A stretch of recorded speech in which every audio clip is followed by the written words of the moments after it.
Hello दोस्तों, स्वागत है आपका। मैं कमल वास्केले। हमने पिछले वीडियो में देखा था चंद्रगुप्त मौर्य तथा बिंदुसार को। बिंदुसार की मृत्यु 273 ईसा पूर्व में होती है। उसके बाद में उसका जो उत्तराधिकारी हुआ था वो अशोक, जो कि 269 ईसा पूर्व में गद्दी पर बैठता है और 232 ईसा पूर्व तक शासन करता है। अशोक का शासनकाल भारतीय इतिहास में एक स्वर्णिम अध्याय है। वह विश्व के इतिहास का महानतम सम्राट भी माना जाता है। उसने विश्व में सभ्यता का प्रचार करने के लिए अथक प्रयत्न किया था। अशोक का जन्म तथा प्रारंभिक जीवन के बारे में हमें अनेक जानकारी भी मिलती है। अशोक, जो कि बिंदुसार का पुत्र था, बौद्ध ग्रंथ तथा दीपवंश एवं महावंश में बिंदुसार की 16 रानियों तथा 101 पुत्र का उल्लेख किया गया है। बौद्ध ग्रंथ अशोकावदान के अनुसार अशोक की माता का नाम सुभद्रांगी था। सुसीम बिंदुसार का सबसे बड़ा पुत्र था। बिंदुसार ने अपने सभी पुत्रों के लिए उचित शिक्षा की व्यवस्था भी की थी, किंतु समस्त राजकुमारों में अशोक जो कि सबसे योग्य था। अशोक को प्रशासनिक शिक्षा हेतु बिंदुसार ने उसे उज्जैन का सूबेदार नियुक्त किया था। बिंदुसार के शासन काल में ही तक्षशिला में 2 विद्रोह हुआ था। उस विद्रोह को दबाने के लिए बिंदुसार ने सुसीम को भेजा था, लेकिन सुसीम जो अक्षम रहा वहां पर, तब बिंदुसार ने अशोक को इस विद्रोह को दबाने तथा तक्षशिला में शांति की स्थापना कराने के लिए भेजा था और इस उद्देश्य को प्राप्त करने में अशोक सफलता हासिल कर ली थी। इस प्रकार अशोक ने अपने शासन काल में ही काफी प्रशासनिक अनुभव भी प्राप्त कर लिया था। 273 ईसा पूर्व में जब बिंदुसार बीमार पड़ा, तब अशोक उज्जैन में सूबेदार के रूप में कार्य था। पिता के बीमार होने का समाचार सुन के अशोक ने पाटलिपुत्र के लिए प्रस्थान किया था। जब वह मार्ग में ही था तभी उसकी बिंदुसार की मृत्यु हो गई थी।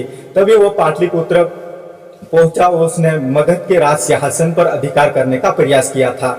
युवराज न होने के कारण संभवतः उसने अपने बड़े भाइयों सुसीम या उसके उत्तराधिकारियों की इच्छुक अन्य भाइयों से उसे संघर्ष भी करना पड़ा था और इस युद्ध में वह सफलता प्राप्त कर लिया। यह संघर्ष लगभग 4 वर्षों तक चला था। तत्पश्चात 269 ईसा पूर्व में अशोक ने औपचारिक रूप से अपना राज्याभिषेक करवा लिया था। अशोक की एकमात्र विजय कलिंग विजय थी। कलिंग मौर्य साम्राज्य की सीमाओं से लगा हुआ एक शक्तिशाली राज्य हुआ करता था। साम्राज्य की सुरक्षा की दृष्टि से देखा जाए तो उसकी विजय अशोक द्वारा आवश्यक समझी गई थी। अशोक अपने राज्याभिषेक के 8वें वर्ष अर्थात 261 ईसा पूर्व में अशोक ने कलिंग पर आक्रमण किया था। यह युद्ध बहुत भीषण हुआ, परंतु इस युद्ध में अशोक की विजय हुई थी। युद्ध का वर्णन अशोक के 13वें शिलालेख से हमें प्राप्त होता है। कहा जाता है कि इस युद्ध में 1,50,000 व्यक्ति तथा पशु बंदी बनाकर कलिंग से लाए गए थे तथा 1,00,000 व्यक्ति इस युद्ध भूमि में ही मारे गए तथा इसे कई गुना अन्य कारणों से भी नष्ट हो गए थे। युद्ध के पश्चात महानतम सम्राट ने दया के धर्म बौद्ध धर्म की शरण ली और धर्म का अनुराग किया और उसका संपूर्ण साम्राज्य में प्रचार किया था। कलिंग युद्ध में हुए नरसंहार तथा वहां की जनता के कष्टों को देखकर अशोक का हृदय द्रवित हो गया तथा पश्चाताप से भर गया था। कलिंग पर विजय प्राप्त हो जाने के कारण अशोक के शासनकाल में मौर्य साम्राज्य की सीमा बंगाल की खाड़ी तक विस्तृत हो गई। नेपाल तथा कश्मीर भी मगध साम्राज्य के अंतर्गत आ गए थे। अशोक के शासनकाल में दक्षिण में मौर्य साम्राज्य की सीमा पन्नार नदी तक विस्तृत थी। उत्तर पश्चिम में उसके राज्य की सीमा एंटियोकस द्वितीय के राज्य की सीमा से मिलती थी। उसने अफगान तथा बलूचिस्तान के प्रदेश भी शामिल हो गए थे। पश्चिम में मौर्य साम्राज्य की सीमा पश्चिमी समुद्री तक विस्तृत थी। अशोक का व्यक्तिगत धर्म बौद्ध धर्म था, परंतु अपनी प्रजा के नैतिक तथा आध्यात्मिक स्तर को उन्नत बनाने के लिए उसने जिस धर्म पर जोर दिया था, उसका प्रचार किया था, उसे अभिलेख में धम्म की संज्ञा दी गई थी। अशोक ने धम्म संबंधी सिद्धांतों को अपने अभिलेखों में अभिव्यक्त किया और अशोक ने अपने प्रथम शिलालेख में लिखा है, यज्ञ अथवा भोजन के लिए पशुओं की हत्या न करना ही उचित है। अगर ऐसा किसी ने किया तो उसे कारावास दे दिया जाएगा।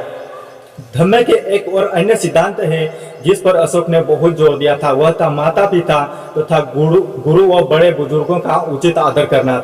इस प्रकार अशोक ने धर्म का मुख्य उद्देश्य समाज में शांति और सौहार्द की वृद्धि करना था, क्योंकि राष्ट्र की उन्नति के लिए सामाजिक जीवन को उन्नत बनाना ही जरूरी था। अशोक का धर्म मानव मात्र के कल्याण तक ही सीमित न था, वह तो प्राणी मात्र को सुख पहुंचाना था। इसलिए उसने छायादार वृक्ष लगवाए ताकि मनुष्यों और पशुओं को दोनों को सुख मिल सके। इसलिए उसने पशु हत्या का भी निषेध कराया और उसने पशुओं के लिए चिकित्साएं भी स्थापित करवाए थे। उसने विभिन्न स्थानों पर शिलाओं तथा स्तंभों पर अपने विचार लिखवाए थे। उसके द्वारा स्थापित शिला अभिलेख और स्तंभ अभिलेख उसके धर्म प्रचार का साधन भी थे। अशोक के द्वारा लिखवाए गए अधिकांश अभिलेख ब्राह्मी लिपि में तथा कुछ अभिलेख ख्रोष्टी तथा आरमाइक लिपि का भी प्रयोग किया गया था। सर्वप्रथम 1837 में जेम्स प्रिसर नामक एक विद्वान हुआ करता था, जिन्होंने अशोक के अभिलेखों को पढ़ने में सफलता हासिल की थी। अशोक की गणना विश्व के महान शासकों में की जाती है। अशोक ने प्रशासनिक क्षेत्र में जिस त्याग, बलिदान तथा दानशीलता एवं उदारता का परिचय दिया और मानव को अपना नैतिक स्तर ऊंचा उठाने की प्रेरणा दी है, वैसा विश्व के इतिहास में हमें कहीं और देखने को नहीं मिलेगा। अशोक ने राजकों को भी नियुक्त किया। राजकों को नियुक्त करने के उद्देश्य के विषय में अशोक ने लिखा है, जिस प्रकार अपनी संतान को कुशल आया को सुपुर्द कर देने के पश्चात मनुष्य स्वयं निश्चित हो जाता है, उसी प्रकार मैंने भी प्रांतीय जनता के हितों के लिए जिस राजकों को नियुक्त किया है। अशोक ने ऐसे अनेक कार्य भी बंद करवा दिए जिससे प्रजा का अहित होता हो। अशोक ने अपने 8वें शिलालेख में कहा है, प्रत्येक समय में भोजन कर रहा हूँ या सेनागार में हूँ, प्रतिवेदन करता हूँ कि प्रजा की दशा से मुझे अवगत कराए तथा मैं सर्वत्र प्रजा का कार्यरत हूँ। सभी लोगों का हित करना ही मेरा कर्तव्य है। अशोक के इन विचारों ने देश को नवजीवन तथा स्फूर्ति प्रदान कर दी है। विद्वान लेखक डॉक्टर V.S. स्मिथ ने लिखा है कि यदि अशोक अगर योग्य न होता तो वह अपने विशाल साम्राज्य पर 40 वर्षों तक सफलतापूर्वक शासन न कर सका होता है, अपना ऐसा नाम न छोड़ गया होता जिसे लोग 2000 वर्षों के पश्चात भी नहीं भूले हैं।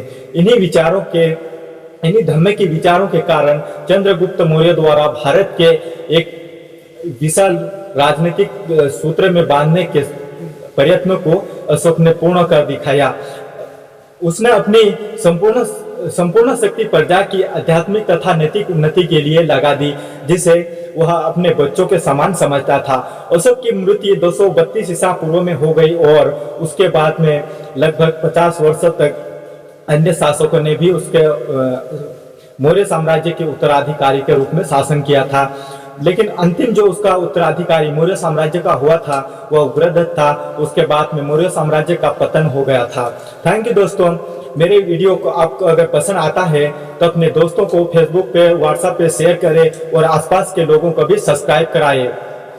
थैंक यू दोस्तों। मेरे वीडियो को ध्यान से देखने के लिए आप सभी का प्रेम पूर्वक बहुत बहुत धन्यवाद।